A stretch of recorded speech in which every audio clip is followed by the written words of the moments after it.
The door didn't just open, it exploded. Wood splintered across the nursery floor as King Garrett Thorne's shoulder crashed through oak that had stood for 2 centuries. Splinters hung in the air like frozen rain. The hinges screamed. Metal twisted. A maid dropped the candle she'd been holding, wax splattering across stone as she stumbled backward into the wall. Garrett didn't hear her scream. He didn't see the guards behind him freeze mid-step, wolves inside them whimpering under the weight of his rage. All he could process was the scent. Blood, not spilled, not dying, living. His blood. The cradle sat in the corner of the room, rocking gently despite the chaos. Gray linen swaddled something small, something impossibly fragile. The scent wrapped around Garrett's throat like a fist, squeezing until his vision blurred at the edges. His wolf howled inside his chest, claws raking against his ribs from the inside. The animal didn't understand confusion. It only knew one truth. Mine. Garrett crossed the room in 3 strides, his boots crunched over broken wood.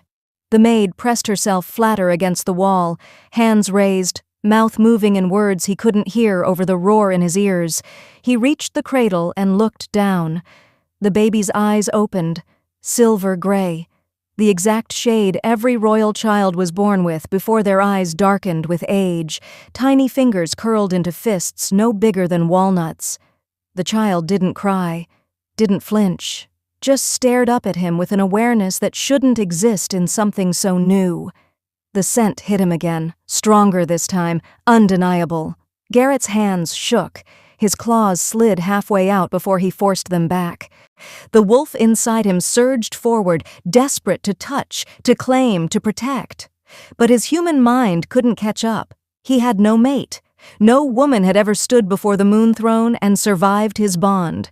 No heirs existed in any record, any whisper, any corner of his memory. Yet here was a child carrying his bloodline like a signature written in bone. "Who touched you?" The words came out low, deadly quiet. Garrett didn't turn toward the maid. His eyes stayed locked on the baby. "Who dared take what belongs to me?" The maid, Eleanor Vance, fell to her knees beside the cradle. Her ash-blonde hair had come loose from its tie, falling around a face too pale, too thin. Her hands trembled as they curved protectively around the cradle's edge, but she didn't lower her gaze. "No one stole anything," she whispered. Garrett's head snapped toward her. The movement was too fast, too sharp. Animal, not man. His eyes had shifted, pupils blown wide and ringed with gold that pulsed with each heartbeat. Eleanor flinched but held her ground. Behind them, one of the guards cleared his throat. "My king, perhaps we should—" "Out!" Garrett didn't raise his voice. He didn't need to. The single word carried enough weight to crack foundations. "Everyone out! Now!" The guards fled. Their footsteps thundered down the corridor, fading into silence. The door, or what remained of it, swung uselessly on one broken hinge. Eleanor stayed on her knees. She looked at the baby, then at Garrett, then back to the baby. Her jaw tightened. Whatever fear she felt, she buried it deep. "I tried to leave," she said. "They told me to disappear before you returned to the capital. I almost made it to the southern border." "Who is they?" "The High Council." 2 words. That's all it took for the temperature in the room to drop 10 degrees. Garrett's claws slid out fully this time, black, curved, sharp enough to split stone. The air around him thickened, pressing down on everything like the weight before a storm breaks. "Why?" His voice had gone quiet again, the kind of quiet that comes before violence. Eleanor swallowed hard. Her hands tightened on the cradle. "Because they were afraid of what you'd do if you knew the truth." "What truth?" She looked up at him then, really looked, and something in her expression shifted.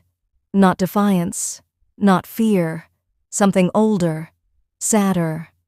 "You don't remember me," she said softly. Do you?" The question landed like a blade between his ribs. Garrett stared at her. Ash-blonde hair, healer's marks on her wrists, faint silver scars from burns that came with the work. Exhaustion carved into the hollows under her eyes. He searched his memory, pushing past the fog of recent months. A battlefield, snow soaked red, poison burning through his veins, collapsing in the mud while his wolf screamed inside him, fighting to survive. Then darkness, fever, pain that rewrote his understanding of suffering, and hands, steady hands working through the night, a woman's voice, low and calm, telling him to breathe, to fight, to live, a scent that curled around him even through the haze of dying. Garrett's breath caught. The baby in the cradle whimpered softly and both their heads turned toward the sound. Eleanor reached down, and fingers brushing the infant's cheek. The baby quieted immediately, tiny hand wrapping around her finger with a grip that looked far too strong for something so small. "They needed an heir," Eleanor said, voice barely above a whisper. "One they could control, one you'd never see coming." Garrett's world tilted. He looked at the child again, at Eleanor, at the broken door behind him. What did they do? The question came out rough, scraped raw. Eleanor's eyes glistened. She didn't blink, didn't look away. "They used your wolf," she said, "while you were dying, while you couldn't say no." The silence that followed could have swallowed kingdoms. Outside, thunder rolled across the palace. Rain began to fall, heavy drops hammering against stone. Garrett knelt slowly, lowering himself until he was eye level with the cradle. The baby turned its head toward him. Those silver-gray eyes tracked his movement with impossible focus. He extended one clawed hand, stopped, pulled back. Then the baby reached for him. Tiny fingers brushed against his knuckle. The touch was feather-light, barely there. The bond snapped into place like a lock turning. Final, absolute, undeniable. Garrett's wolf went utterly still. And in that moment, he understood exactly what had been stolen from him. What do you do when the people sworn to protect your kingdom decide they know better than you? When the very system meant to serve becomes the hand that strikes? The baby's fingers stayed wrapped around Garrett's knuckle. Such a small hand, barely strong enough to hold on, yet the grip felt like it could anchor mountains. Garrett couldn't move, couldn't breathe. His wolf had gone silent for the first time in his life, stunned into stillness by a recognition so deep it bypassed thought entirely. Every instinct in his body screamed the same truth on repeat: mine, mine, mine. But the human part of him, the part that ruled kingdoms and made impossible decisions, kept circling back to one question: how? Eleanor stayed on her knees beside the cradle, watching him with an expression caught between terror and resignation. Her hands twisted in her apron. The fabric was plain, worn thin in places, a maid's uniform, nothing that suggested she had any business being this close to royalty, let alone carrying a child with royal blood. "You're telling me this child is mine," Garrett said slowly. Each word felt like pulling teeth. "That the High Council arranged for me to sire an heir while I was unconscious. Dying. Yes." One word, no hesitation. Garrett's claws dug into the floor. Stone cracked under the pressure. "That's impossible. It happened. I would remember—" "You were half dead," Eleanor cut in. Her voice rose slightly, just enough to carry weight. "Poison from those blades kept you in and out of fever for 6 days. Your wolf was fighting so hard to survive that it overrode everything else. They knew that. They used it." Garrett's jaw clenched so hard his teeth ached. He forced himself to breathe, to think past the rage building in his chest like a second heartbeat. In the real world, beyond werewolf bonds and ancient bloodlines, humans figured out parentage through science. DNA testing revolutionized family law in the United States, so turning courtroom battles over inheritance and custody into matters of genetic certainty. A simple swab, a lab, a percentage that told you exactly who shared your blood. No magic, no instinct, just cold, hard evidence that couldn't be argued with. But Garrett didn't need a lab. His wolf knew. The bond humming between him and the child was more accurate than any test humans could dream up. Scent didn't lie. Blood didn't lie. and the baby staring up at him with eyes that matched his own, carried proof written into every cell. Still, the logic mattered. The how mattered. They used ritual, Eleanor continued, her voice quieter now. Old binding rites, the kind that predate the current council by centuries. They surrounded you with scent markers, kept me close while your wolf was desperate for any anchor to survival. Your body thought I was your mate. It responded the way it was supposed to when a bonded pair— Stop. Garrett's hand came up, claws still extended. I don't want the details. Eleanor went silent. The baby made a soft sound, somewhere between a coo and a whimper. Garrett's attention snapped back to the cradle. The infant's face scrunched up, tiny features twisting in what looked like the beginning of a cry. Without thinking, Garrett reached down. He scooped the baby up with both hands, careful to keep his claws away from delicate skin. The child fit in his palms easily, weight almost nothing, warm, alive, utterly dependent. The crying stopped immediately. The baby blinked up at him, silver eyes wide and curious. One tiny hand escaped the swaddling and reached toward Garrett's face. Fingers brushed his jaw, barely a touch. Something in Garrett's chest cracked open. He'd killed men, led armies, torn apart enemies with his bare hands. He'd ruled for 12 years with an iron grip that left no room for weakness or doubt. Fear was a tool he wielded against others, not something he felt himself, but holding this child, this fragile scrap of life that carried his blood, terrified him in ways battle never had. What's his name? The question came out rougher than he intended. Eleanor hesitated. I didn't give him one yet, I thought. She stopped, swallowed. I didn't think I'd have him long enough for it to matter. Garrett's eyes cut toward her. Explain. The council planned to take him once he was weaned, she said. Her voice had gone flat, drained of emotion. Raise him in secret. Train him to be loyal to them instead of you. By the time you found out he existed, he'd already be theirs. The rage that had been simmering since Garrett broke through the door roared back to life, his vision edged red. The wolf inside him snarled, snapping at the chains of control he kept wrapped tight. They thought they could steal my heir. He said it out loud, testing the weight of the words. Raise him as a puppet. Use him against me. Yes. And you? Garrett looked at her fully now, baby still cradled in his arms. What was your role in this? Eleanor met his gaze without flinching. I was ordered to heal you. I'm a trauma medic. I've worked battlefields for 8 years. When they brought you in, you were minutes from death. I did my job. And then? Her expression tightened. Then they told me the ritual had worked, that I was carrying your child. They gave me 2 choices. Disappear quietly and live, or refuse and die. You chose to run. I chose to survive long enough to figure out what to do. Eleanor's hands curled into fists. I didn't ask for this. I didn't want this. But he's here now, and I won't let them take him. The baby yawned, a jaw-cracking stretch that showed bare gums. Then he settled against Garrett's chest, head tucking under his chin like it was the most natural thing in the world. Garrett's heart did something strange, something he didn't have words for. A sound echoed from the hallway. Footsteps, multiple sets moving fast, voices rose, sharp with panic and authority.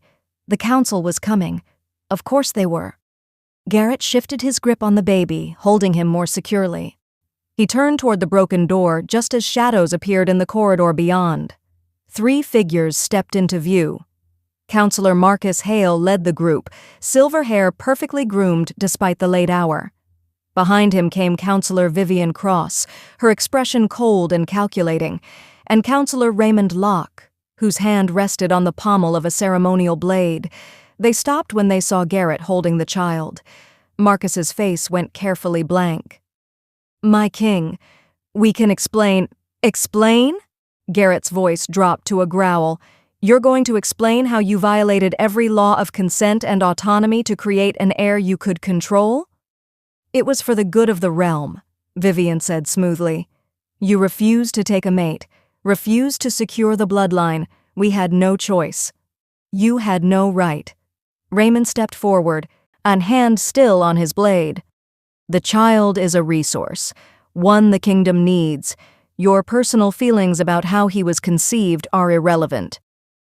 Garrett's eyes flashed gold. His wolf pressed against his skin, desperate to break free and tear these traitors apart. But the baby in his arms shifted, making a small sound of protest. Garrett forced himself still. "This child," he said quietly, "is my son. Not a resource, not a tool. Mine." Marcus spread his hands in a placating gesture. "Of course, my king. We never intended—" "You intended exactly this." Garrett cut him off. "You gambled that I'd never find out, that you could raise him in shadow and use him when the time came. You failed." Silence crashed down. Vivian's eyes narrowed. "What do you intend to do?" Garrett looked down at the baby, at Eleanor, and still kneeling by the empty cradle, at the 3 counselors who thought they could play God with his bloodline. "I'm going to teach you what happens," he said, "when you cross a line written in blood." He turned his back on them, walked toward Eleanor, extended his free hand. She stared at it for a long moment. Then, slowly, she took it. Garrett pulled her to her feet. Outside, thunder rolled louder. Lightning split the sky, and in the hallway, the counselors realized they'd made a mistake they couldn't undo. What would you risk to protect someone you didn't even know existed an hour ago? Eleanor's hand trembled in Garrett's grip. He could feel her pulse hammering against his palm, too fast, too fragile. She looked up at him with eyes that had seen too much, lived through things that left scars deeper than skin. The baby, knee still tucked against Garrett's chest, made a soft, cooing sound. Behind them, the counselors hadn't moved. They stood frozen in the doorway like statues, faces locked in expressions ranging from shock to barely concealed fury. Marcus opened his mouth, then closed it again. Vivian's jaw tightened. Raymond's hand stayed on his blade. Garrett ignored them all. "Come with me," he said to Eleanor. Not a command, not quite a request. Something in between. She nodded once, sharp and quick. They walked past the counselors without a word. Garrett's shoulder brushed Marcus as they passed. The older man flinched but didn't speak. Smart. Garrett's control was a thread pulled taut, one wrong word away from snapping. The hallway stretched ahead, torches flickering in iron sconces. Guards lined the walls at intervals, all of them carefully looking anywhere except at their king. They'd heard the door explode, heard the shouting. None of them wanted to be the next target of whatever storm was building. Garrett led Eleanor through 3 corridors and up a flight of stone stairs before finally stopping at a heavy wooden door reinforced with iron bands. His private study. No one entered without permission, not even the council. He pushed it open with his free hand and stepped inside. The room was exactly as he'd left it that morning. Maps spread across a massive oak desk, books stacked in corners, a fire burning low in the hearth, embers glowing orange against blackened stone. The windows looked out over the western gardens, rain now streaming down the glass in sheets. Garrett closed the door behind Eleanor, locked it. Then he carried the baby to a cushioned chair near the fire and carefully, so carefully, sat down. The infant settled into the crook of his arm like he'd been there 1,000 times before. Eyes already drifting closed, breathing evening out into the slow rhythm of sleep. Eleanor stood in the middle of the room, arms wrapped around herself. She looked lost, out of place in her plain maid's uniform, surrounded by wealth and power she had no claim to. Garrett watched her for a long moment, then he spoke. "Sit." She glanced at the chairs scattered around the room. Hesitated. "That's not a suggestion," Garrett added, though his voice had lost some of its edge. Eleanor sank into the nearest chair, her hands twisted together in her lap. She stared at the fire instead of looking at him. "Tell me everything," Garrett said. "From the beginning. No gaps. No lies." Eleanor took a shaky breath. 6 months ago, you were brought back from the northern border on a stretcher. Poison on the blades that cut you. Some kind of compound that attacked your nervous system and your wolf at the same time. The medic said you'd be dead in hours. Garrett remembered that much. The ambush, the fight, the moment one of those blades opened his side and fire poured into his blood. Everything after that was fragments, pain, darkness, voices that didn't make sense. The council called in every healer within 100 miles, Eleanor continued. I was working a field hospital 2 territories over. They sent a rider, said the Alpha King was dying and they needed someone who specialized in poison extraction. You came. I came. She finally looked at him. You were in bad shape when I arrived. Fever so high you were hallucinating. Your wolf kept trying to surface, but the poison wouldn't let it heal you properly. It was stuck in this loop of transformation and rejection, killing you from the inside out. Garrett's jaw tightened. He remembered that feeling, the wrongness of his own body turning against him. I worked for 3 days straight, Eleanor said, pulling the poison out bit by bit, forcing your wolf to cooperate with the healing instead of fighting it. You'd slip in and out of consciousness. Sometimes you'd recognize me. Sometimes you'd think I was someone else entirely. She paused, swallowed hard. On the 4th night, the council came to my tent. Marcus, Vivian, and Raymond. They said the kingdom couldn't afford to wait any longer. That you'd refused to take a mate for years, and the bloodline was in danger. They had a plan. The ritual? Garrett said flatly. Yes. Eleanor's voice dropped to barely a whisper. They explained it to me. Old magic. Designed to create bonds when natural ones couldn't form. They said your wolf was desperate enough in that state that it would accept any anchor, any connection that promised survival. She stopped again. This time, tears gathered at the corners of her eyes, but she blinked them back. They told me it was my duty to the realm, she continued. That saving your life meant more than just healing the poison. It meant securing the future. I didn't understand what they were really asking until it was too late. Garrett's free hand curled into a fist. His claws pricked his palm, drawing tiny beads of blood. In the real world, what the council did had a name. Medical ethics, a cornerstone of modern healthcare in the United States, demands informed consent. Patients have the right to understand what's being done to them and agree to it freely. That principle came from hard lessons learned through history. The Nuremberg Code, written after World War II, established that voluntary consent is absolutely essential for any medical experiment or procedure. People aren't tools. They're not resources to be used without permission, no matter how good the supposed reason. The council hadn't just broken pack law, they'd violated something fundamental to human dignity itself. They performed the ritual while you were unconscious, Eleanor said. Her voice had gone hollow. Chanting, herbs burned around the tent. They kept me close to you for hours. Your wolf latched onto my scent. Your body responded the way it would to a mate bond, even though your mind was somewhere else entirely. And you couldn't stop it. I tried. A tear finally escaped, tracking down her cheek. I told them it was wrong, that you'd never forgive them, that I didn't want this. Marcus said if I refused, they'd find someone else who wouldn't refuse. At least this way, the child would have a mother who cared. Garrett's vision blurred red at the edges. The wolf inside him roared, clawing for freedom. He wanted to hunt down every council member, wanted to make them pay in ways that would leave scars on their souls.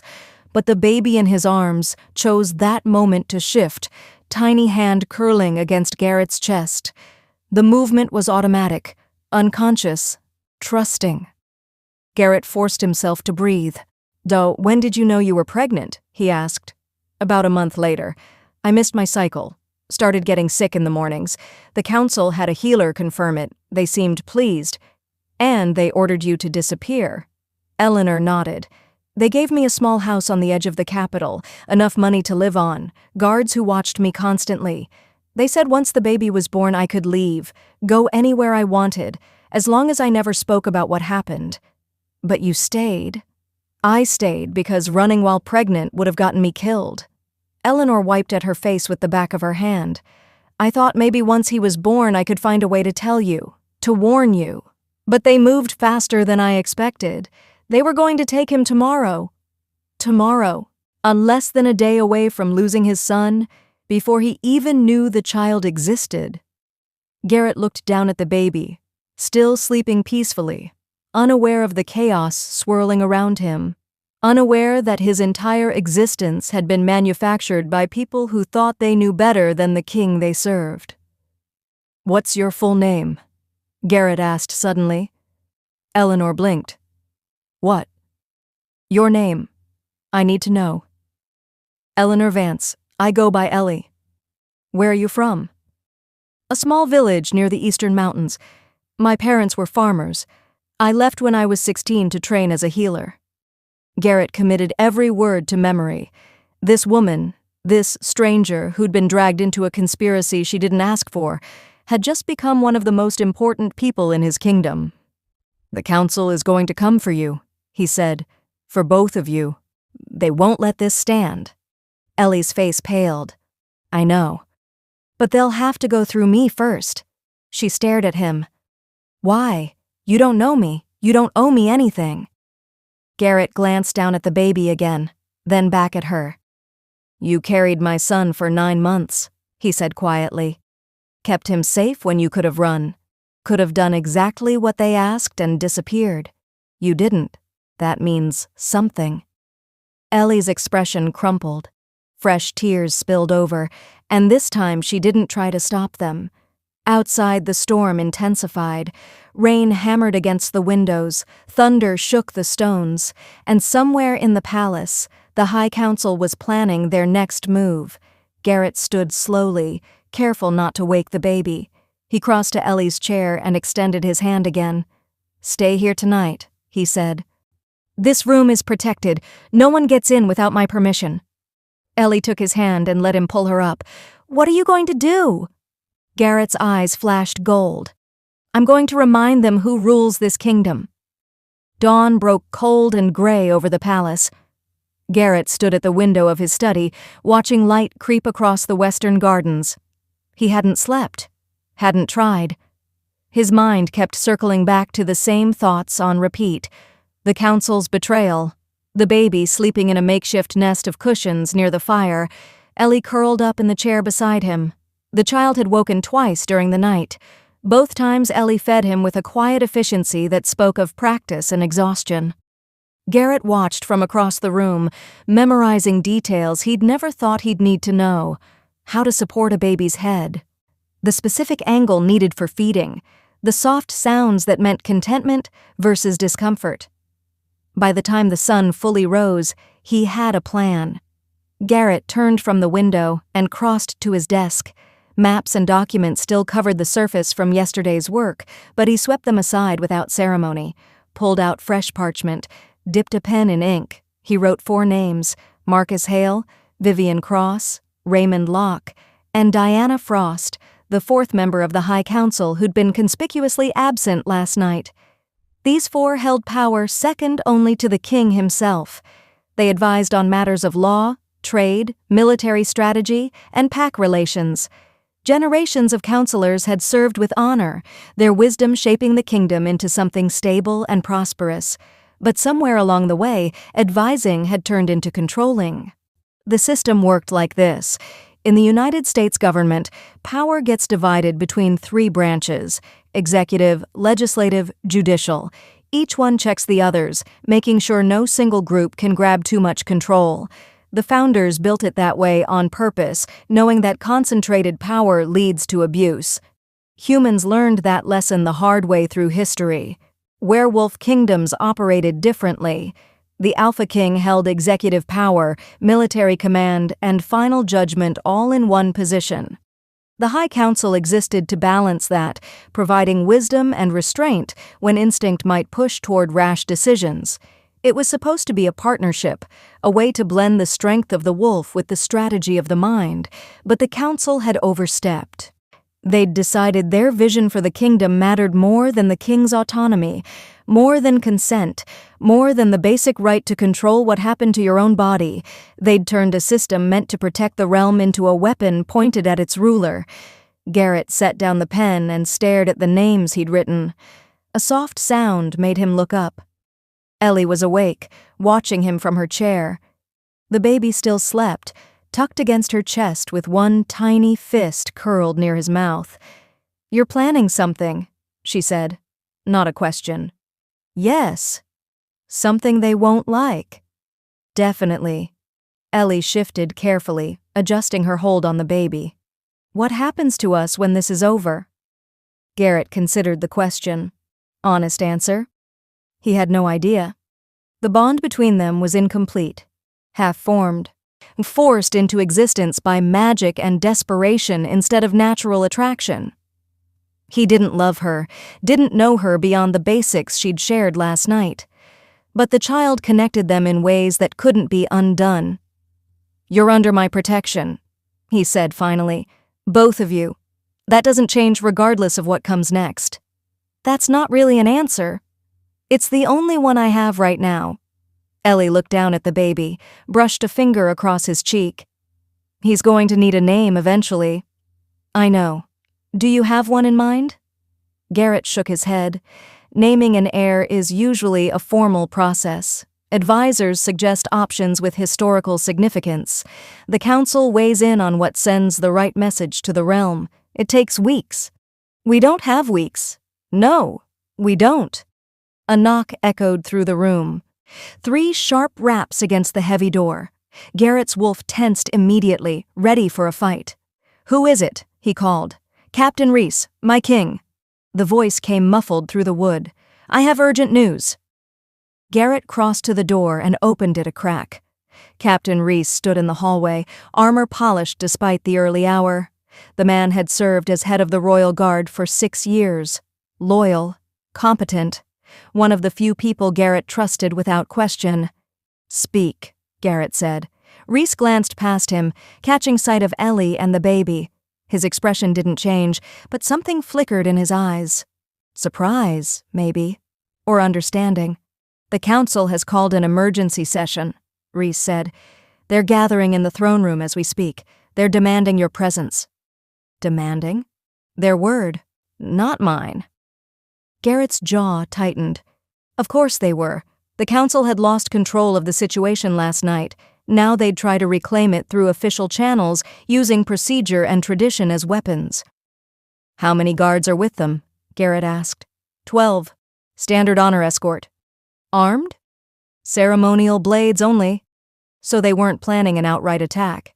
Not yet, but they wanted a show of force. A reminder that they held influence beyond just the 4 of them. "Tell them I'll be there within the hour," Garrett said. Reese nodded and turned to leave. Then he stopped, looked back. "My king, if I may speak freely?" "Go ahead." "Whatever happened last night, whatever's happening now, the guards are loyal to you, not the council. If you need us, we're ready." Something in Garrett's chest loosened slightly. "Noted. Thank you, Captain." Reese saluted and disappeared down the corridor. Garrett closed the door and locked it again, turned back to Ellie. "I need you to stay here," he said. "Don't open this door for anyone except me or Captain Reese. Understand?" Ellie's face had gone pale. "They're going to try to take him, aren't they? They're going to try a lot of things. I won't let any of them succeed. You can't promise that. Watch me." Garrett moved to a cabinet in the corner of the room, opened it to reveal a small arsenal. Blades of various sizes, a crossbow, leather armor reinforced with steel plates. He selected a long dagger and strapped it to his belt, added a shorter blade to his boot. The armor he left. Too formal. Too much like he was preparing for war. Though maybe he was. Ellie stood up carefully, still cradling the baby. "What should I do if something goes wrong?" "If I'm not back in 2 hours, there's a passage behind that bookshelf." Garrett pointed to the far wall. "Push on the 3rd shelf from the top. It'll swing open. Follow the tunnel until you reach the stables. Take the black mare in the end stall. Her name is Shadow. She'll get you out of the capital." "And go where?" "Anywhere that isn't here." Ellie looked like she wanted to argue, but she just nodded. Garrett crossed to her, looked down at the baby, still sleeping peacefully despite the tension crackling through the room. He reached out slowly, giving Ellie time to pull away if she wanted. She didn't. His hand settled on top of the baby's head, barely touching the soft, dark hair. "I'll come back," he said quietly. "I promise." Then he turned and walked out of the room. The hallways felt different in daylight. Less shadowed, more exposed. Garrett moved through them with purpose, boots echoing on stone. Guards snapped to attention as he passed. Some looked curious, others looked worried. None of them spoke. The throne room waited at the heart of the palace. Massive double doors carved with images of wolves running under the moon. Garrett pushed them open himself, not bothering to wait for attendance. The room stretched out before him. High ceilings supported by columns thick as ancient trees, windows of stained glass casting colored light across polished floors, and at the far end, the moon throne. Silver and black stone shaped into a seat that had held kings for 500 years. The High Council stood in a semicircle before the throne, all four of them, Marcus, Vivian, Raymond, and Diana. Behind them, 12 guards stood at attention, hands resting on ceremonial blades. Garrett walked down the center aisle. Didn't hurry, didn't slow, just steady, measured steps that carried weight with each footfall. He stopped 10 feet from the council, didn't bow, didn't acknowledge their presence beyond a cold stare. Marcus stepped forward first. His expression was carefully neutral, the mask of a politician who'd spent decades perfecting the art of appearing reasonable. "My king," he began, "thank you for joining us." "You demanded my presence," Garrett said flatly. "I'm here. Talk." Vivian's eyes narrowed, but she kept her voice smooth. "We need to discuss what happened last night, the situation with the child. His name is my son. Use it." "The child's existence creates complications," Raymond cut in. His hand still rested on his blade, fingers drumming against the pommel. "Complications we need to address immediately." Garrett's wolf stirred. He kept it leashed, but barely. "You created those complications when you violated pack law and my autonomy. Don't pretend you're the victims here." Diana finally spoke. She was the youngest of the four counselors, only 15 years older than Garrett himself. Sharp mind, sharper tongue. "We acted in the realm's best interest," she said. "You refused to secure the bloodline through traditional means. We provided an alternative." "You forced an alternative," Garrett corrected. "Without my knowledge, without my consent, you treated me like a tool instead of a person." "You're not just a person," Marcus said. His tone had shifted, taking on an edge. "You're the Alpha King. Or your personal preferences come second to the needs of the kingdom." "That's where you're wrong." The words hung in the air like a challenge. Marcus's expression hardened. "Explain." Garrett took a step forward, then another. The guards behind the council tensed, but none of them moved. "A king who can be manipulated without consequence isn't a king," Garrett said. "He's a puppet, and if the people pulling the strings think they can get away with it once, they'll do it again, and again, until there's nothing left of the position except a crown on someone who does exactly what he's told." Vivian opened her mouth to respond. Garrett raised a hand, cutting her off. "You four have served this kingdom for decades," he continued. "I respect that. I value the wisdom you bring, but you crossed a line that can't be uncrossed. You decided you knew better than me about my own life, my own body, my own future." "We did what was necessary," Raymond said through gritted teeth. "No. You did what was convenient, and now you're going to face the consequences." Silence crashed down, the kind that comes before lightning strikes. Diana recovered first. "What consequences?" she asked carefully. Garrett smiled. It wasn't a kind expression. "By royal decree, effective immediately, the High Council is dissolved. Your positions are forfeit. Your estates will be investigated. Any evidence of conspiracy, manipulation, or abuse of power will be brought before an open tribunal where the entire realm can witness your judgment." Marcus's face went white. "You can't." "I can. I just did." "The kingdom needs the council," Vivian said, voice rising. "Without us, you'll have no check on your power, no balance." "Then I'll build a new council," One that understands the difference between advising and controlling. Raymond's hand tightened on his blade. For a moment, Garrett thought the man might actually draw it. But Captain Reese appeared in the doorway behind the council, 30 more guards at his back. The message was clear. Try it. See what happens. Raymond's hand fell away from the weapon. Garrett turned his back on them, walked to the moon throne, sat down. You have until sunset to clear your belongings from the palace, he said. After that, you'll be escorted to holding cells pending investigation. Any attempt to flee will be considered an admission of guilt. This is tyranny, Marcus spat. Garrett met his eyes. No, this is accountability. And learn the difference. He gestured to Captain Reese. Get them out of my sight. The guards moved forward, surrounding the former counselors. Marcus looked like he wanted to say more, but Reese's hand on his shoulder convinced him otherwise. One by one, they were led from the throne room. The doors closed behind them with a boom that echoed through the chamber. Garrett sat alone on the moon throne, the weight of what he'd just done settling over him like armor. He'd just dismantled the system that had governed his kingdom for centuries. Now he had to figure out how to rebuild it before everything fell apart. The palace felt different after the council fell, quieter, like the stones themselves were holding their breath, waiting to see what happened next. Garrett spent the rest of the morning in meetings. Captain Reese, the trade minister, the heads of the northern and southern territories. Everyone wanted to know the same thing. What now? Garrett gave them the same answer every time. Stability first, justice second, rebuilding third. By noon, the news had spread through the capital like wildfire. The High Council, dissolved. The 4 most powerful advisors in the kingdom, stripped of position and awaiting trial. Rumors flew faster than facts. Some said the king had gone mad with power. Others whispered about betrayal and conspiracy. A few talked about a secret child, though most dismissed that as fantasy. Garrett let them talk.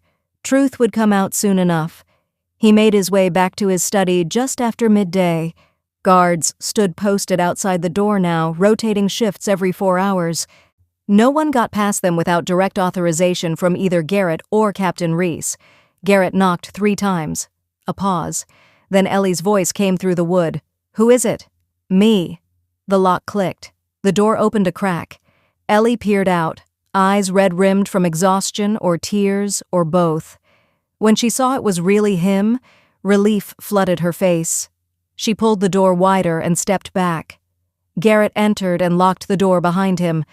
The baby lay in the cushion nest, awake now. Those silver-gray eyes tracked Garrett's movement across the room, watching, learning. It's done, Garrett said. The council is finished.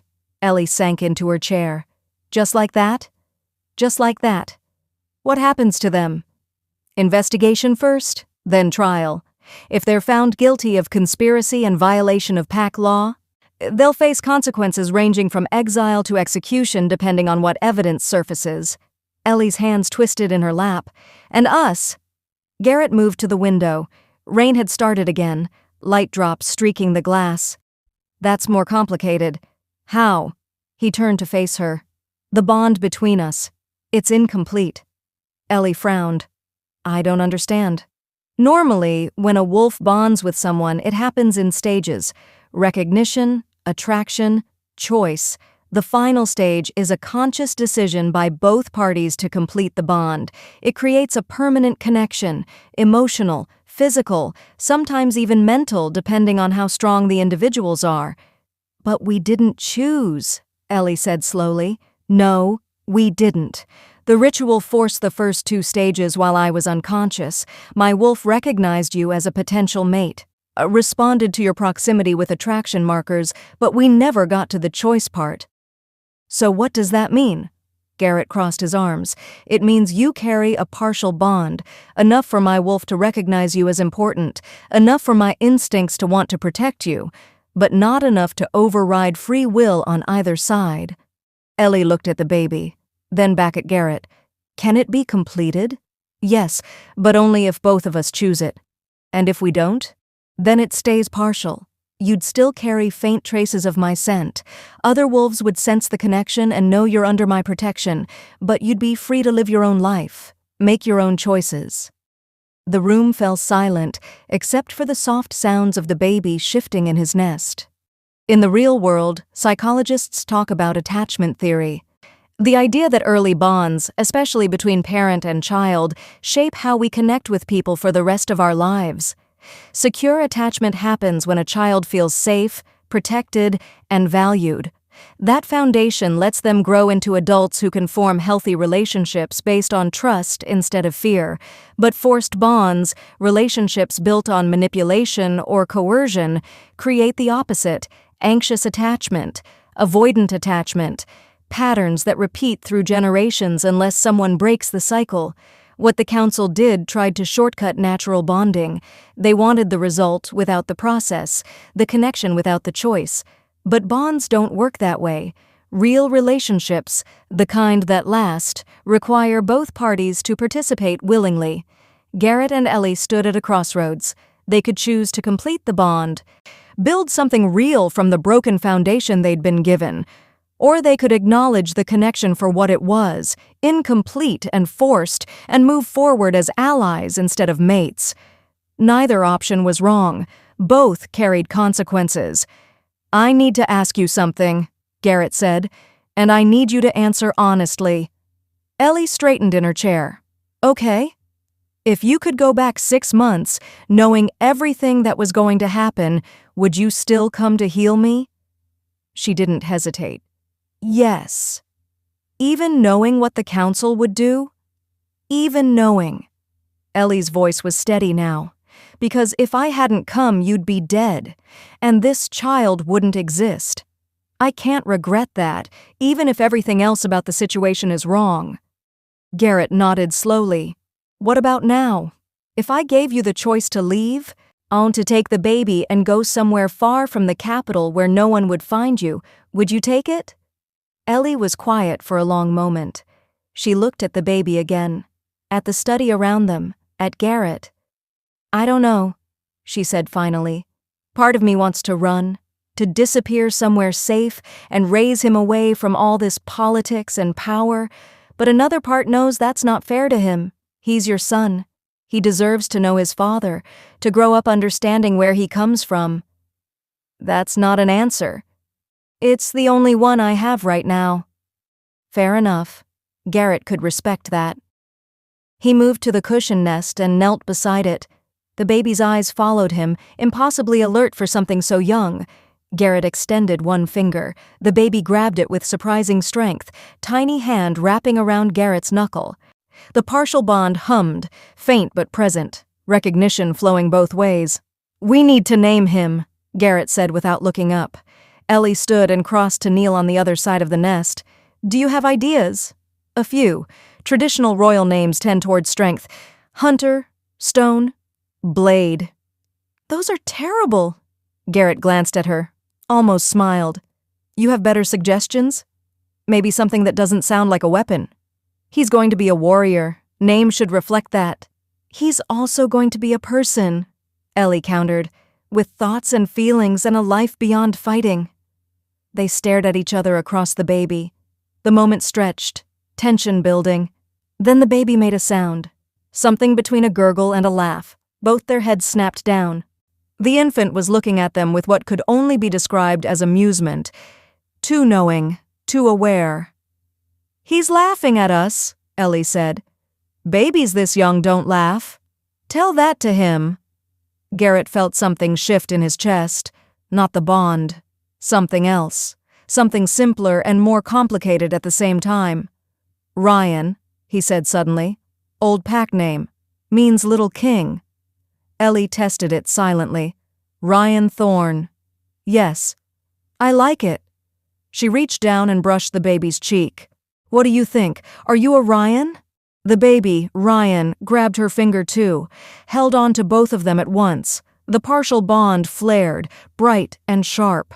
Not complete, not forced, just present, connecting 3 people who'd been thrown together by circumstances none of them controlled.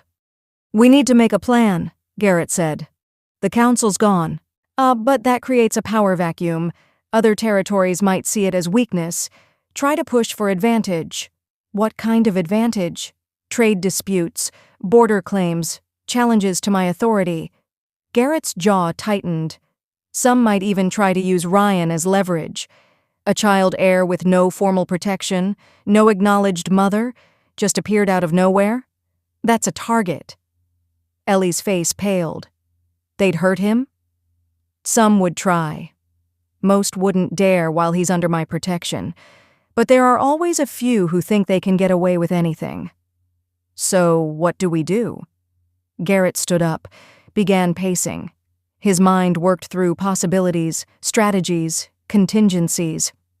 We announce him publicly, he said. Tomorrow, full formal presentation in the throne room, witnesses from every major territory. I claim him as my heir in front of the entire realm. Once that's done, touching him becomes an act of war. Won't that raise questions? About where he came from? About me? Yes, but we control the narrative. We decide what information gets shared and what stays private. Ellie chewed her lip. What do we tell them? The truth, mostly. You were brought in to heal me after the northern border attack. A bond formed during the healing. Ryan is the result. We keep the council's manipulation out of it for now. That comes out during the trial. They'll want to know why we didn't announce it sooner. We say, I didn't know. You were kept isolated during the pregnancy. By the time I found out, the council had already planned to take him. We're revealing him now to prevent that. Ellie stood too, moved closer. You're protecting me. Why? Garrett looked at her. Really looked. Ash blonde hair still messy from sleep, healer's hands that had saved his life, eyes that held strength despite everything she'd been through. Because you protected my son, he said simply. When you could have run, could have given up, you didn't. That matters. It's more than that. Maybe it was. Maybe the partial bond carried more weight than he wanted to admit. Maybe he'd already started making choices without fully realizing it. Does it matter why? Garrett asked. Ellie held his gaze. To me it does. The rain outside intensified. Thunder rolled in the distance. Ryan made another soft sound. Both of them looked down. The baby had fallen asleep, tiny face peaceful, hands still curled into fists. We should let him rest, Ellie said quietly. Big day tomorrow. For all of us.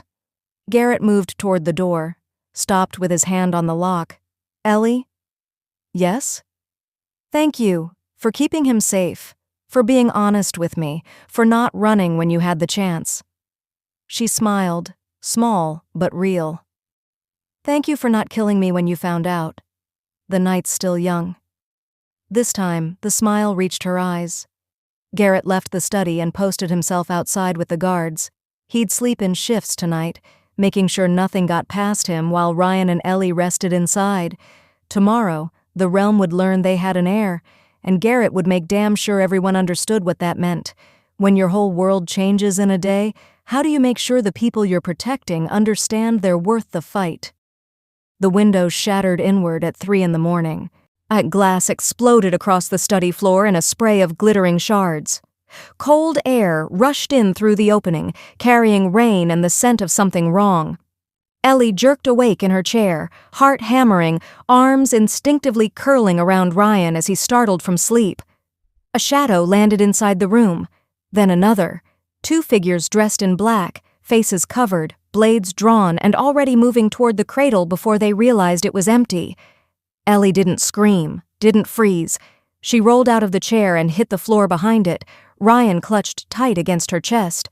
Her healer training kicked in, the same clarity that came during battlefield triage. Assess, react, survive. The first assassin spotted her movement, changed direction, crossed the room in 3 silent steps. The door exploded open. Garrett came through like a force of nature, claws fully extended, eyes burning gold. He caught the first assassin mid-stride, one hand closing around the attacker's throat, lifted, threw. The body hit the far wall hard enough to crack stone. The second assassin spun toward Garrett, blade flashing in the dim firelight. Fast, Trained, but not fast enough. Garrett ducked under the strike, came up inside the assassin's guard, and drove his claws through the figure's shoulder. The blade clattered to the floor. A scream cut short as Garrett's other hand clamped over the assassin's mouth. "Who sent you?" Garrett's voice was barely human. More growl than words. The assassin tried to twist free. Failed. Blood ran down Garrett's arm from where his claws had pierced through cloth and flesh. Behind them, and Captain Reese burst into the room with 6 guards. They fanned out immediately, weapons drawn, securing the perimeter. 2 moved to the broken window, checking for more threats outside. Ellie stayed on the floor, back pressed against the chair, Ryan crying now in sharp, frightened bursts. She tried to soothe him, rocking gently, whispering words that didn't quite make sense even to her own ears. Garrett ripped the mask off the assassin he was holding. A young man, maybe 25, with a tattoo on his neck, 3 crossed blades, the mark of a mercenary guild that operated out of the Eastern Territories. "Last chance," Garrett said. "Who paid you?" The mercenary spat blood, said nothing. Garrett's claws dug deeper. "Wrong answer." "Wait." The voice came from the first assassin, the one Garrett had thrown. The figure pushed up on shaky arms, mask torn half off. A woman. Younger than the man, terror written across her face. "We were hired through a drop payment, no names, just instructions and half the gold up front." "Instructions to do what?" Garrett demanded. "Take the child, kill anyone who got in the way." Ellie's blood went cold. Ryan's cries intensified, as if he understood the words even though he couldn't possibly. Garrett dropped the male assassin. The man crumpled to the floor, clutching his bleeding shoulder. "Captain Reese, get them out of here. Hold them in the lower cells. No visitors, no contact with anyone until I say otherwise." "Yes, my king." Reese gestured to his guards. They hauled both assassins to their feet and dragged them from the room. The moment the door closed, Garrett crossed to Ellie, knelt beside her. His claws retracted, but blood still dripped from his hands onto the floor. "Are you hurt?" His voice had shifted back toward human, but the edge remained. Ellie shook her head, couldn't quite get words out yet. Garrett's gaze dropped to Ryan, still crying, tiny face red and scrunched. "Let me see him." Ellie's arms tightened instinctively. Then she forced herself to relax, passed the baby to Garrett with trembling hands. Ryan quieted almost immediately when Garrett's scent surrounded him, the partial bond doing its work, telling the infant he was safe now. Protected. Garrett stood slowly, cradling Ryan against his chest, walked to the broken window and stared out at the rain-soaked gardens below. "This was the council," he said quietly. "They hired mercenaries before I dissolved them. Insurance policy in case things went wrong." "How do you know?" Ellie pushed herself to her feet. Her legs felt weak, unsteady. "Because I would have done the same thing if I were them." Garrett's jaw tightened. They knew losing power meant losing everything. Taking Ryan would have given them leverage, a way to negotiate or disappear depending on how desperate they got. Ellie wrapped her arms around herself. "What do we do now?" "We move up the timeline. The formal presentation happens today, this morning, before anyone else gets ideas about using my son as a bargaining chip. In the real world, people facing danger have options. Domestic violence shelters across the United States provide safe housing for those escaping abuse, offering not just a place to stay but resources like legal aid, counseling, and protection orders. These shelters operate on the principle that everyone deserves safety, that no one should have to choose between staying in danger or facing homelessness. Trained advocates help survivors navigate complex systems, connect them with long-term housing, and rebuild their lives away from their abusers. The work is quiet, often invisible, but it saves lives every single day.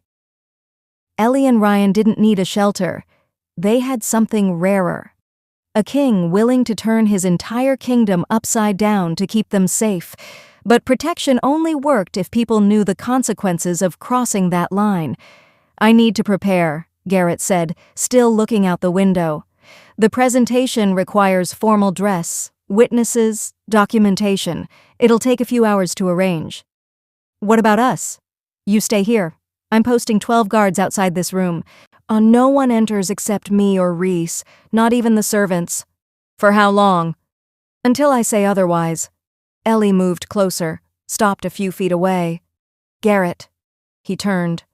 Thank you, she said, for coming when you did.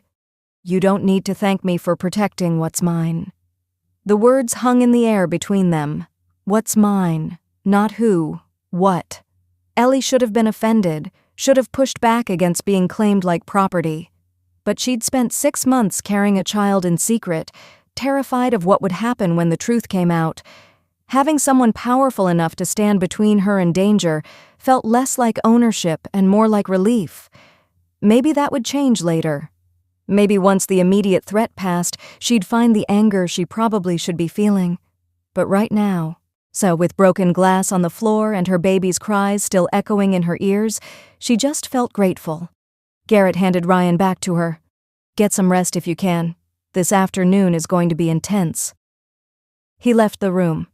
Ellie heard him giving orders in the hallway, his voice carrying that tone of absolute authority that made people jump to obey. She looked down at Ryan. His eyes had drifted closed again, exhausted from crying. So small, so fragile, completely unaware that he'd just survived his first assassination attempt before he was even a week old. Ellie sat back down in her chair, held him close, and for the first time since this whole nightmare began, she let herself cry. Outside, dawn broke over the palace. Light crept across stones still wet from rain. And somewhere in the capital, the former High Council members learned that their hired killers had failed. The throne room filled with witnesses before noon. Representatives from every major territory crowded into the space, nobles and merchants and common folk alike. Word had spread fast about an emergency announcement from the Alpha King. People packed in shoulder to shoulder, voices rising in speculation and rumor. Garrett stood behind a side door, adjusting the formal armor he hadn't worn in months, black leather reinforced with steel plates across the chest and shoulders, the royal seal etched into the breastplate, a wolf's head crowned with silver. Heavy, uncomfortable, but necessary for what came next. Captain Reese appeared at his elbow. We're ready, my king. The witnesses? Over 200. Representatives from all 12 territories plus the Capital Merchants Guild and the religious orders. Everyone who matters is here. Garrett nodded. His hands wouldn't stop moving, checking straps and buckles that didn't need checking. Nervous energy looking for an outlet. You're sure about this? Reese asked quietly. No, but I'm doing it anyway. That's leadership. Garrett glanced at him. Reese had served under 3 different kings, seen coups and wars and political disasters that should have torn the kingdom apart. If anyone understood the weight of this moment, it was him. What would you do? Garrett asked. If you were in my position? Reese was quiet for a moment. I'd remember that strength isn't just about force. It's about knowing when to stand firm and when to bring people together. Your father ruled with an iron fist. It kept order, but it also bred resentment. You have a chance to do something different. Leadership came in different forms. History showed that clearly enough. Authoritarian leaders demanded obedience through fear and control, centralizing power and crushing dissent. Sometimes that worked in the short term, maintaining stability through sheer force of will, but it rarely lasted. People pushed back eventually, and when they did, the collapse was usually violent. Transformational leaders took a different approach. They inspired instead of demanded, built coalitions instead of walls. Leaders like Martin Luther King Jr. changed America not through force but through vision, bringing people together around shared values and showing them a better future was possible. Abraham Lincoln held a fracturing nation together by appealing to higher principles, making the case that unity mattered more than individual grievances. Garrett had ruled like his father for 12 years, strong, unyielding, effective but isolated. The High Council's betrayal proved that approach had limits. You couldn't force loyalty, couldn't demand trust. Those things had to be earned. I'm not my father, Garrett said. No, Reese agreed. You're better. A knock came at the door. One of the younger guards poked his head in. "My king, the mother and child are in position." Garrett's stomach tightened. "Good. We start in 5 minutes." The guard disappeared. Rhys clapped a hand on Garrett's shoulder. "You've got this." Then he was gone too, leaving Garrett alone with his thoughts for a few final moments. The plan was simple. Garrett would enter first, claim his position on the moon throne, then Ellie would be brought in with Ryan. Garrett would formally acknowledge the child as his heir in front of everyone. Witnesses would sign documentation making it official. By the end of the hour, Ryan's legitimacy would be unquestionable. Simple on paper, terrifying in practice. Because once Garrett made that announcement, there was no taking it back. Ryan would be a target for the rest of his life. Every enemy Garrett had ever made would look at that child and see weakness to exploit, leverage to use, a way to hurt the king through someone he cared about. But leaving Ryan in shadow meant leaving him vulnerable to exactly what happened last night. Assassins in the dark, council members playing games with his life. That wasn't acceptable either. So Garrett would bring him into the light. Give him the protection of official status and the weight of public acknowledgement. Make it clear that touching the heir meant declaring war on the throne itself. Time ran out. The 5 minutes evaporated. Garrett opened the door and walked into the throne room. The crowd went silent immediately. 200 faces turned toward him. Eyes tracked his movement down the center aisle. Whispers died mid-sentence. Garrett climbed the 3 steps to the moon throne. Sat. The stone was cold even through the armor. He rested his hands on the armrests, claws sliding out just enough to catch the light. "I've called you here as witnesses," Garrett's voice carried through the room without strain. Projection learned from years of battlefield commands. "What happens today will shape the future of this kingdom. Your presence makes it legal. Your silence makes it binding." Confusion rippled through the crowd. People glanced at each other, trying to figure out what was coming.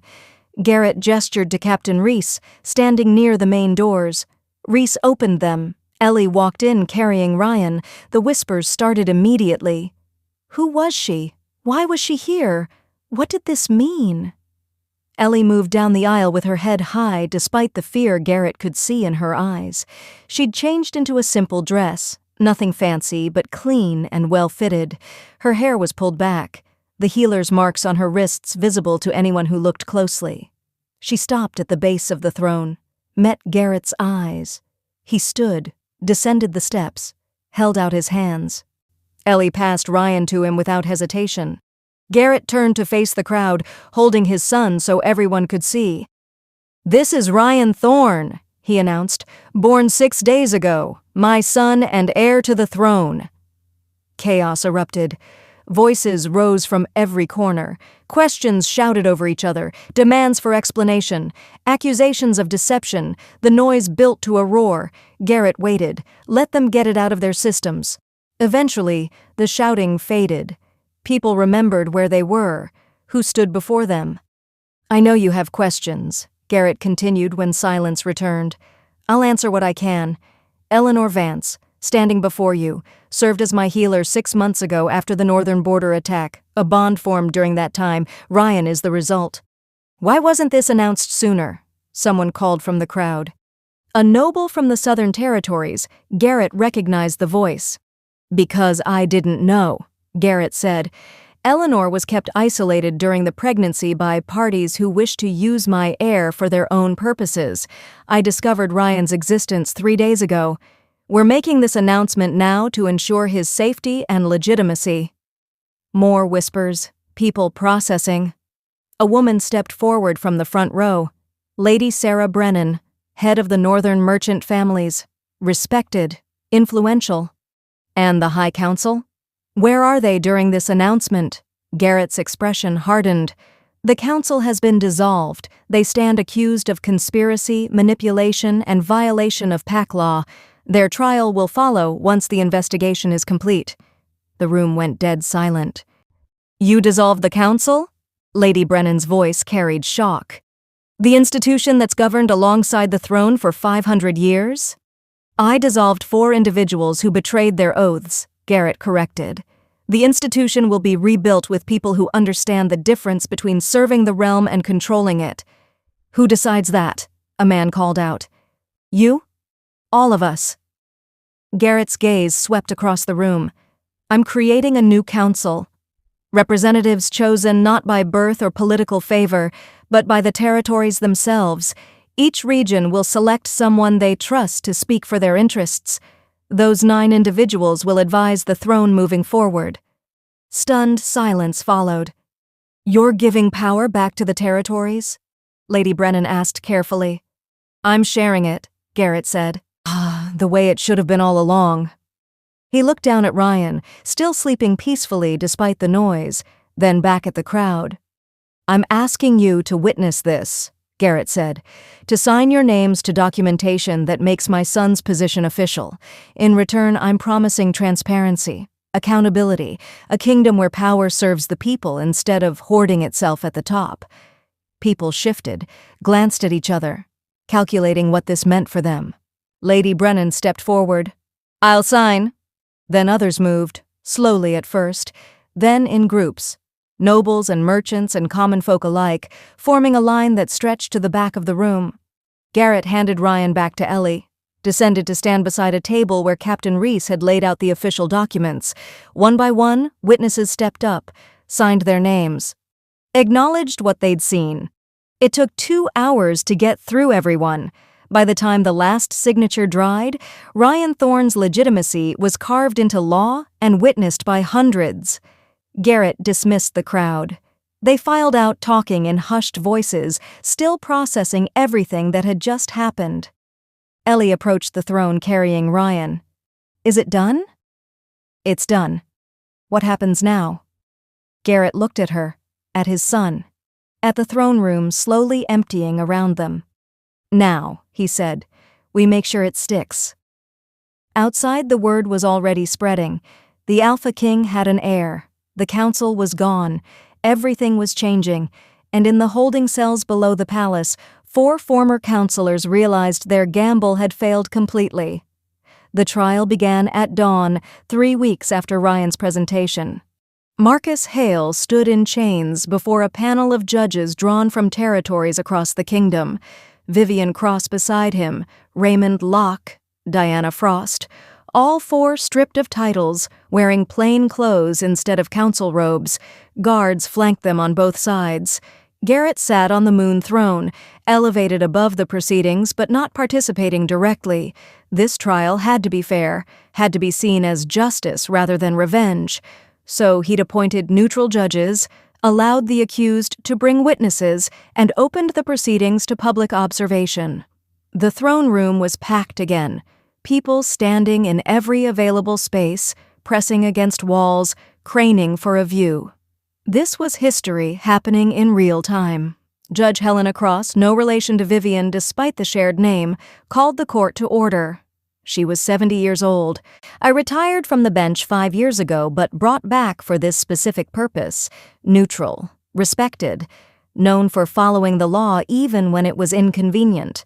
This tribunal has been called to determine the guilt or innocence of 4 individuals accused of conspiracy, manipulation, and violation of PAC law," Judge Helena announced. Her voice carried despite her age.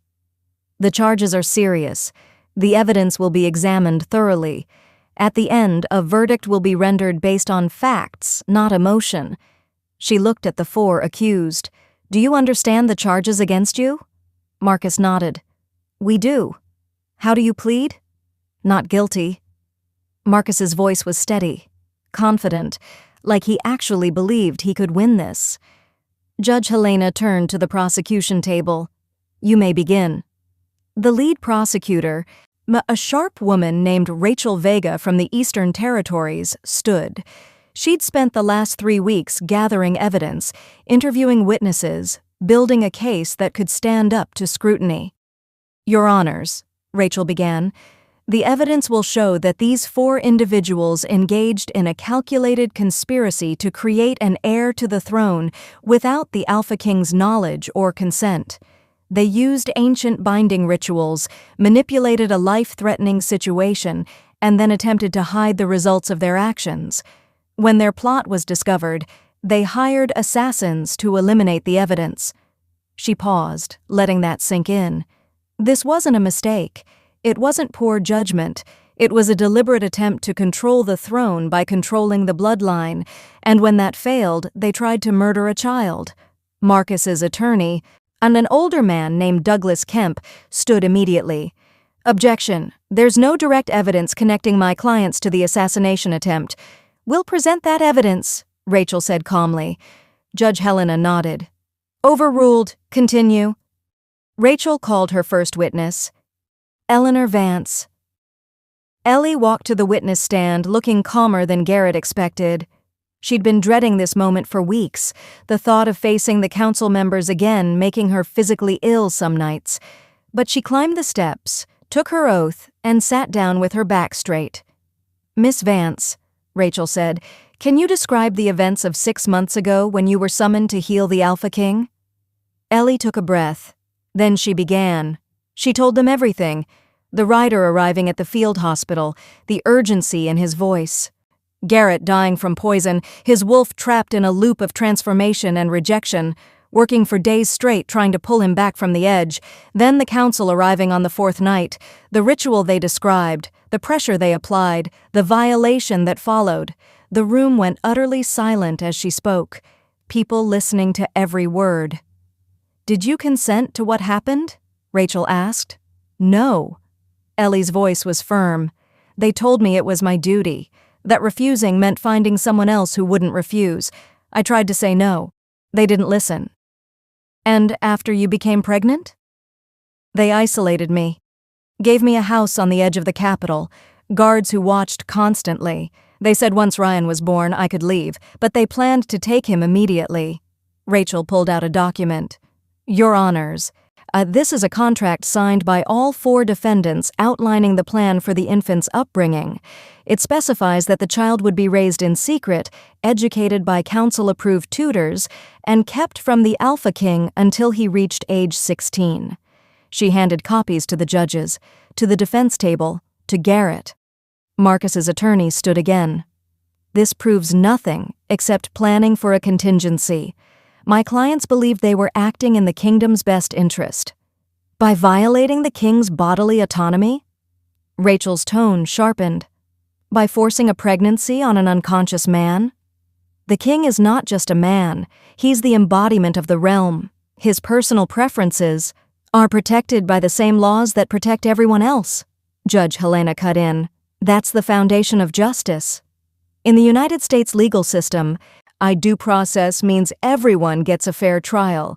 It doesn't matter if you're rich or poor, powerful or weak. The Constitution guarantees certain rights. The right to know what you're accused of, the right to confront your accusers, the right to present evidence in your defense. Trial by jury means ordinary citizens, your peers, decide guilt or innocence based on facts presented in open court. It's not perfect. The system has flaws, biases that sometimes let injustice slip through, but the principle matters. The idea that no one, not even a king, stands above the law. This trial was applying those same principles to werewolf justice, holding powerful people accountable, making them answer for their actions in front of the entire realm. Rachel called more witnesses, healers who'd been present during Garrett's treatment, guards who'd watched Ellie's house, financial records showing payments to the mercenary guild traced back to accounts controlled by the council. Each piece of evidence built on the last, a mountain of proof that became harder and harder to deny. Then Rachel called her final witness, Garrett. The room shifted as he stood from the throne, walked down to the witness stand, took his oath. Rachel approached carefully. Your Majesty, when did you first learn about Ryan's existence? 6 weeks ago, when I followed a scent to the palace nursery and found him there. You had no knowledge of Eleanor Vance's pregnancy? None. No awareness of the ritual performed while you were unconscious? None.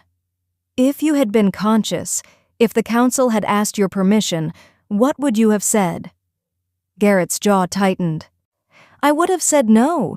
Creating a child isn't a political decision. It's personal, intimate.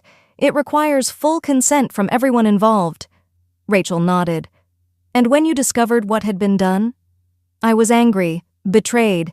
The people I trusted to advise me had violated something fundamental, not just pack law, basic human dignity. What did you do? I dissolved the council, claimed Ryan as my heir, and ordered this investigation so the truth could come out. Rachel turned to the judges. No further questions. Douglas Kemp stood for cross-examination. Your Majesty, you've ruled for 12 years. In that time, did you ever take a mate? No. Did you ever make plans to secure the bloodline through an heir? No. Why not?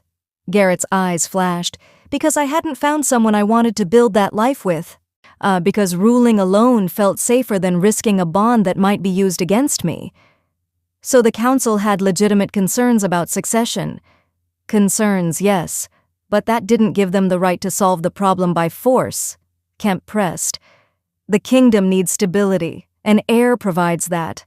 Aren't you being selfish by prioritizing your personal feelings over the realm's security? No, Garrett said flatly. I'm being human. Something the council forgot I was allowed to be. The courtroom murmured. Kemp sat down, recognizing he wasn't gaining ground. Judge Helena called for closing arguments. Rachel stood. The evidence is clear. These 4 individuals conspired to create an heir without the king's consent, violated medical ethics, manipulated sacred rituals, and then attempted to cover their actions through isolation and eventually violence. They claim they acted for the good of the realm, but good intentions don't excuse bad actions. Justice demands accountability. Douglas Kemp made his case. My clients are being punished for caring too much, for seeing a problem and trying to solve it. Yes, their methods were questionable, but their motives were pure. They deserve mercy, not condemnation. Judge Helena and her fellow judges retired to deliberate. The wait lasted 4 hours. When they returned, the room fell silent. We have reached a verdict, Judge Helena announced. On the charge of conspiracy, guilty. On the charge of manipulation, guilty. On the charge of violation of pack law, guilty. So on the charge of attempted murder through hired assassins, guilty for Marcus Hale and Vivian Cross, insufficient evidence for Raymond Locke and Diana Frost. Gasps rippled through the crowd. Sentencing will be as follows, Judge Helena continued. Marcus Hale and Vivian Cross, you are hereby sentenced to exile. You will be escorted to the border and banned from returning under penalty of death. Raymond Locke and Diana Frost, you are sentenced to 5 years supervised probation and community service. Your lands are forfeit, but your lives are spared. Marcus's face went white. Vivian closed her eyes. Raymond and Diana looked relieved despite everything. Judge Helena's gaze swept the room. This trial proves that no one stands above justice. Not counselors, not nobles, no one. Let this be a lesson to anyone tempted to abuse power in the future. She brought down the gavel. The trial was over. Guards led the convicted away. People began filing out, voices rising in conversation and debate. Garrett remained on the throne, watching it all unfold. Justice had been served. The system had worked. But he knew this was just the beginning of rebuilding what had been broken. Ryan laughed for the first time when he was 3 months old. Garrett was holding him near the window of the newly renovated nursery, pointing out birds in the garden. Ryan's eyes tracked the movement, those silver irises starting to darken toward the gold they'd eventually become. Then a sparrow did something funny, a hop and wing flutter, and Ryan's face scrunched up. The sound that came out was pure joy, bubbling and bright. Garrett froze, looked down at his son. Did you just... Ryan laughed again. Louder this time. Ellie appeared in the doorway carrying clean blankets. What happened? He laughed. Babies don't laugh this early. Tell that to him. Ellie crossed to them, peering at Ryan's face. Sure enough, the infant was grinning up at Garrett, tiny fingers grabbing at the air. She touched Ryan's cheek gently. Well, I guess he's ahead of schedule. That's not possible. Apparently it is. Ellie smiled. He's your son. Of course he's going to do everything faster than normal. Over the next few weeks, Ryan continued proving that point. He started tracking objects with his eyes weeks before he should. Began reaching for things with intention instead of random movement.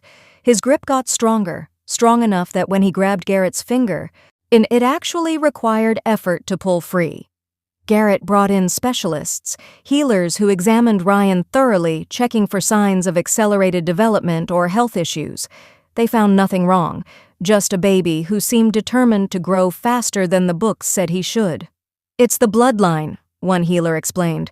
"Royal children often develop quicker than common wolves, enhanced genetics. Your wolf was particularly strong, Your Majesty. Ryan inherited that." "How fast are we talking?" "Hard to say. Every child is different, but I'd guess he'll be walking by 8 months, talking by a year, shifting for the first time around age 3 instead of the usual 5 or 6. Garrett processed that. "And there's nothing wrong with him?" "Nothing at all. He's perfectly healthy. Just advanced." The nature versus nurture debate had occupied scientists and philosophers for generations. How much of who we become comes from genetics, the traits passed down through DNA? How much comes from environment, the experiences that shape us as we grow? Modern research suggested it wasn't either or, but both working together. Genes provided the foundation, the raw materials. Environment determined how those materials got used. Ryan's genetics gave him enhanced physical capabilities, faster development, stronger instincts. But his environment would shape whether he became a wise leader or a tyrant, whether he used his strength to protect or to dominate. That responsibility fell on Garrett and Ellie, teaching him right from wrong, showing him what power should be used for. Garrett took the responsibility seriously, and he started reading to Ryan every night. Books about history, about the kingdom's founding, about leaders who'd made mistakes and leaders who'd made things better.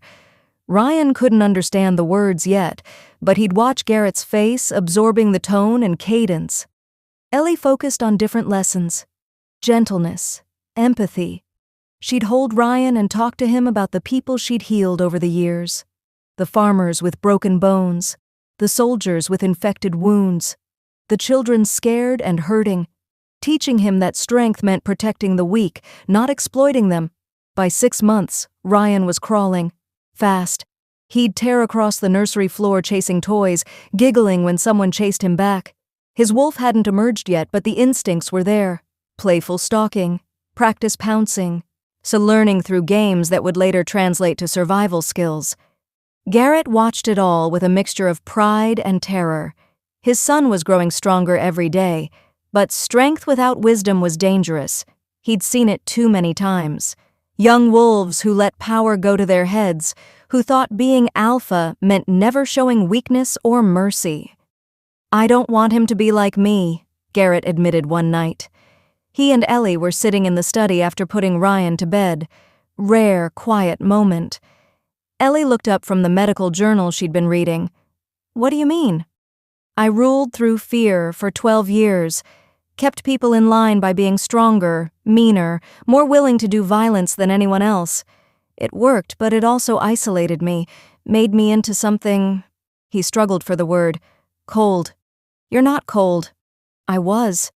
Before Ryan, before you. I didn't let anyone close because closeness meant vulnerability. The council proved I was right to be paranoid." Ellie set down her journal. "The council proved that trusting the wrong people is dangerous. That's different from saying trust itself is wrong." "Is it?" "Yes."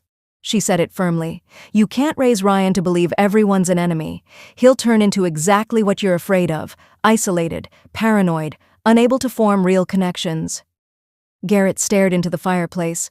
Flames danced across logs, casting shifting shadows on the walls. "So what do I do?" he asked quietly. "Teach him balance. Show him that being strong doesn't mean being alone, that trusting people is worth the risk as long as you choose carefully. And if I don't know how to do that?" Ellie stood, crossed to his chair. I knelt beside it so they were eye level. "Then we figure it out together," she said. "Neither of us knows what we're doing.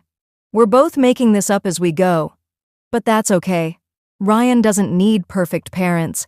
He just needs ones who care enough to keep trying." Garrett looked at her, really looked. Over the past 6 months, the partial bond between them had strengthened gradually, not forced, not rushed, just slow, steady growth as they spent time together, learned each other's habits, built something that resembled partnership. He still didn't know if he loved her, wasn't sure he knew what love felt like beyond the fierce protectiveness he felt for Ryan, but he trusted her, respected her. That was more than he'd had with anyone else in his life. "Thank you," he said. "For what?" "For not running when you had the chance. For staying even though this whole situation is complicated and messy. For being a good mother to our son." Ellie's expression softened. "Thank you for protecting us, for choosing accountability over easy answers, for trying to be better than what came before." They sat there for a moment in comfortable silence. Then Ryan's cry echoed from the nursery. Both of them stood immediately. Ellie started toward the door, but Garrett caught her hand. "I've got him," he said. "Get some rest." He walked to the nursery, pushed open the door quietly. Ryan was sitting up in his crib, tears streaking his face. Nightmare, maybe, or just waking up confused and scared. Garrett lifted him out, held him against his chest. Ryan's crying quieted almost immediately, replaced by small hiccuping breaths. "You're okay," Garrett murmured. "I've got you." Ryan's hand curled into Garrett's shirt, holding on tight, and Garrett felt something shift in his chest. Not the bond, something deeper, the absolute certainty that he would burn the world down before letting anything hurt this child. That kind of love was terrifying in its intensity, but it was also the most real thing he'd ever felt. He carried Ryan to the window, showed him the moon rising over the gardens, told him stories about the kingdom, about the wolves who'd run these lands for centuries, about the responsibility that came with being born into power. Ryan listened, eyes wide and focused, taking it all in. "You're going to be better than me," Garrett promised quietly. "I'll make sure of it."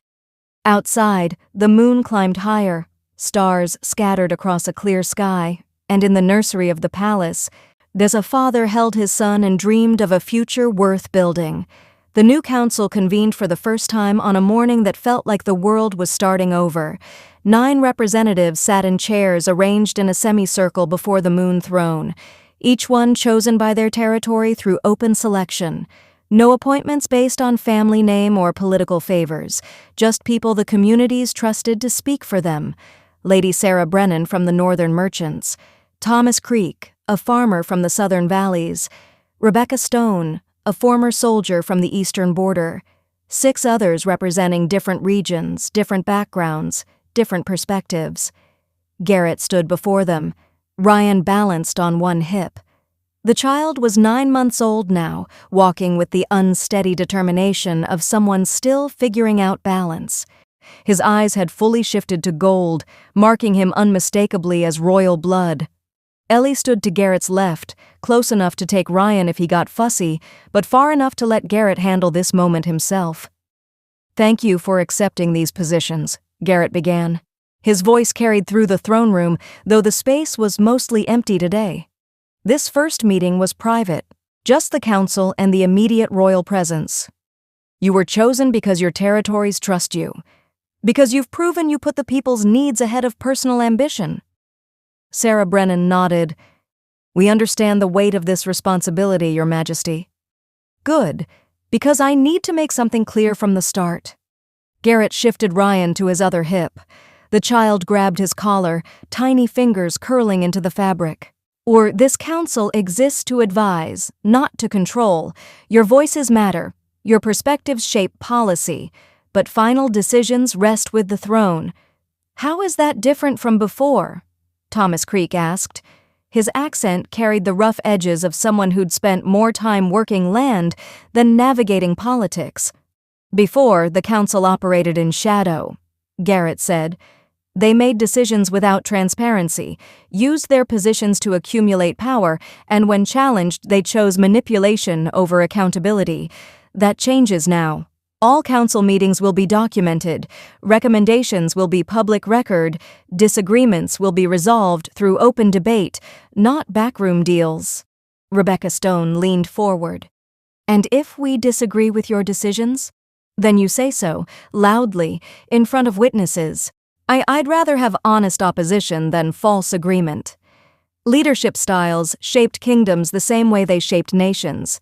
Authoritarian control created order through fear, but it also bred resentment that eventually exploded. Transformational leadership, the kind demonstrated by figures like Martin Luther King Jr., worked differently. It inspired through vision, brought people together around shared goals, and created change that lasted because people believed in it rather than being forced to accept it. Garrett was trying to bridge both approaches, maintaining the strength and decisiveness needed to rule effectively while opening space for disagreement and growth. It was a tightrope walk. Too much control and he'd become his father. Too little and the kingdom would fracture into competing interests. So we have 3 major issues to address immediately, Garrett continued. Trade agreements with the Western territories are up for renewal. The northern border needs infrastructure repairs after last winter's damage, and we need to establish education standards across all regions so every child has access to learning regardless of where they're born. The council members exchanged glances. Those were massive undertaking, each one requiring months of planning and resources. Where do we start? Sarah asked. We start by listening, Garrett said. You know your territories better than I do. Tell me what they need, what they're struggling with, what solutions they've tried that worked or failed. Then we build policy around that knowledge instead of imposing decisions from the top down. Over the next 2 hours, the council really talked, about crop failures in the South and how farmers needed better irrigation systems, about trade routes in the North blocked by winter damage, about children in remote villages who had to travel 2 days just to reach the nearest school. Garrett listened, took notes, asked questions when he needed clarification. Ryan got restless halfway through, and Ellie took him, walking him around the perimeter of the room while the meeting continued. He babbled quietly, pointing at tapestries on the walls, fascinated by the colors and patterns. By the time they finished, Garrett had 3 pages of notes and a headache from processing so much information at once, but he also had direction. Real problems with potential solutions that came from people who actually understood the issues. We'll meet weekly, Garrett announced as the session wrapped up. More often if emergencies arise, your territories need to know they have direct access to this room through you. My door is open to all of you, but I expect you to bring me truth, not what you think I want to hear. The council members stood. Some looked energized. Others looked overwhelmed. All of them looked serious about the work ahead. As they filed out, Sarah Brennan lingered. May I speak freely, Your Majesty? Always. What you're attempting here is ambitious, possibly impossible. Sharing power means risking chaos if people can't agree on direction. I know. So why do it? Garrett looked at Ryan, now sitting on the floor examining one of Ellie's buttons with intense concentration, because I want him to inherit a kingdom worth ruling. Not one held together by fear and silence, but one built on something stronger. Trust, transparency, the belief that we're all working toward the same goal even when we disagree on how to get there. Sarah smiled slightly. That's the transformational leader talking. Is it working? Ask me in a year. She left. The throne room emptied except for Garrett, Ellie, and Ryan. Ellie scooped up their son and crossed to where Garrett stood. How do you feel? Terrified, hopeful, exhausted. Sounds about right. She shifted Ryan to her hip. For what it's worth, I think you did well. You gave them space to speak but didn't let the conversation spin into chaos. We'll see if it holds when real disagreements start. It will. Because you're not your father, you're willing to listen even when it's uncomfortable. Garrett reached out, brushed a hand across Ryan's head. The child looked up at him and grinned, showing tiny teeth that were coming in faster than they should. What kind of world is he going to grow up in? Garrett wondered aloud. A better one than we had, Ellie said firmly, because we're choosing to make it that way. That evening, Garrett stood on the balcony overlooking the western gardens. The sun was setting, painting the sky in shades of orange and gold. Ryan was asleep inside, worn out from a day of exploring every corner of the throne room he could reach. Ellie joined him, wrapping a shawl around her shoulders against the cool evening air. "Do you ever regret it?" Garrett asked. "Everything that happened? The way we started?" Ellie was quiet for a moment. "I regret that I didn't have a choice in the beginning. I regret the council's manipulation and the fear I lived with for months. But I don't regret Ryan, and I don't regret where we ended up. Even though the bond is still incomplete? Especially because of that." She turned to face him. "We're choosing this, Garrett. Every day. Not because magic forces us to, or because duty demands it. Because we decided it was worth building. That means something." Garrett met her eyes. "What if I asked you to complete the bond? To make it permanent?" "Are you asking?" "Maybe. Eventually. When I'm sure it's what you want too, not just what makes sense politically." Ellie smiled. "Then I'd say, ask me when you're ready, and I'll give you an honest answer." Fair enough. They stood together, watching the sunset fade into twilight. The palace around them was changing, becoming something new. The kingdom was changing too, slowly, one careful decision at a time. It wouldn't be easy. Change never was. There would be setbacks, conflicts, moments when the old ways seemed safer than the uncertain future they were building. But Garrett had something now that he'd never had before. Hope. Real, tangible hope that the world could be better if people were willing to work for it. Ryan would grow up in that world, would learn from their successes and their failures, would hopefully build something even better when his time came to rule. That was the point of all this. Not perfecting the present, but creating a foundation for the future. "Come on," Ellie said, touching his arm gently. "Let's go check on him before bed." They walked back inside together, through corridors that had witnessed centuries of history, past guards who nodded respectfully as they passed, into the nursery where Ryan slept peacefully, completely unaware of the weight he'd someday carry. Garrett stood beside the crib, watching his son breathe, in and out, steady and strong. "I promise you," he whispered, "I'll give you a kingdom worth inheriting, a world where power serves people instead of consuming them, where consent matters, where accountability isn't optional, where you can be strong without being cruel." Ryan stirred slightly but didn't wake. Garrett stepped back. "Let Ellie adjust the blankets." Together they left the nursery, closing the door quietly behind them. Tomorrow would bring new challenges. The council would present proposals, territories would make demands, problems would surface that had no easy answers. But tonight, the Alpha King allowed himself to believe they were heading in the right direction. That choosing transparency over secrecy, accountability over control, and hope over fear was worth the risk. Because the alternative, returning to the old ways, would mean everything they'd fought for was meaningless, and Garrett refused to let that happen. The moon rose over the palace, stars scattered across the darkness like promises waiting to be kept, and in the heart of the kingdom, change took root and began to grow. What would you do if power was taken from you and given back in unexpected ways? Would you use it the same as before, or would you build something entirely new? Share your thoughts. Your voice matters in this community. Let's learn from each other and create conversations that make a difference. And if this story resonated with you, subscribe and turn on notifications so you don't miss future stories that inspire, educate, and challenge how we think about leadership, consent, and the courage to rebuild what's broken.